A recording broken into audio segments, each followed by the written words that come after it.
PURA ni Petroleum Upstream Regulatory Authority au mamlaka ya shughuli ya mkondo wa juu ya petroli ambayo imeanzishwa kwa mujibu wa sheria ya petroli ya mwaka 2015. Kati ya shughuli zetu ni kutafuta na kuendeleza maeneo yote ambayo yamepatikana au yamekuwa na viashiria vya kuwepo kwa mafuta.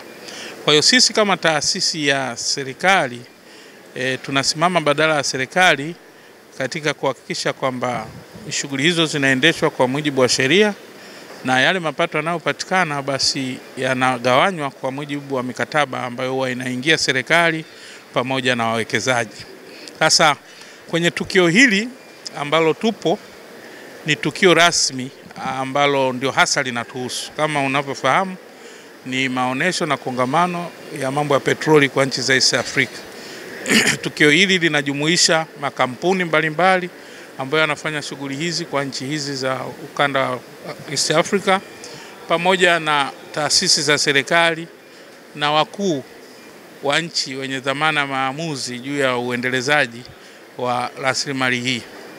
Kwa Tanzania kwa mwaka huu kwetu ni mwaka wa muhimu kwa sababu kati ya shughuli ambazo huwa tunafanya ni kunadi au kuhamasisha uwekezaji kwenye tasnia hii ya utafutaji.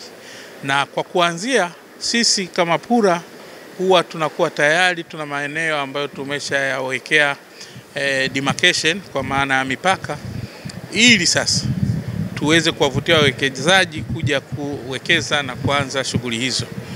Sasa tulifanya uhamasishaji wa kuyagawa au kuwapata wawekezaji kwenye maeneo haya mara ya mwisho mwaka 2013 na mwaka huu tunategemea tutaendelea au tutafanya tena mzunguko mwingine wa kunadi vitalu hivi. Na ndio maana sisi kama PURA tuko hapa na tumekuwa na banda hili pamoja na chumba maalum ambacho tunakitumia kwa wawekezaji kuja kuona taarifa na data mbalimbali za maeneo ambayo tayari tumeshafanyia demarcation. Sasa kwa niaba ya serikali nichukue kwanza nafasi hii kuwakaribisha wawekezaji kuja kwenye chumba chetu ambacho tunaita Fifth Tanzania Licensing Room ambacho kitakuwa na kila aina ya taarifa ya maeneo yote ambayo tunaenda kuyanadi kwa mwaka huu. Kwa kifupi tu ni kwamba kwa upande wa bahari kuu tuna vitalu jumla 23 na upande wa nchi kavu tuna vitalu 3 ambavyo viko kwenye ufukwe au coast ya Lake Tanganyika. Kwa hiyo jumla tutakuwa na vitalu 26 na baada ya kuanza hii promotion basi tutaendelea na kuvitangaza maeneo mengine duniani kwenye makongamano na matukio kama haya. Tanzania imegundua gesi kiasi cha futi za ujazo trilioni 57.54.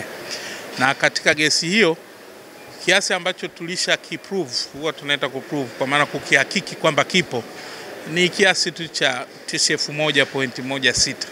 Kazi zaidi zinaendelea kwa hizi 57 ambazo zimegundulika kuwapo kuendelea kuzihakiki. Lakini hicho kiasi cha trilioni 1.16 tumeanza kukitumia mwaka 2004 kwa miradi kama ya kuzalisha umeme tukianzia na Songas pale Ubungo. Na kwa kipindi chote hiki tumetumia bilioni standard cubic feet 820 tu. Kwa hiyo kwenye trilioni 1 tumetumia bilioni 800.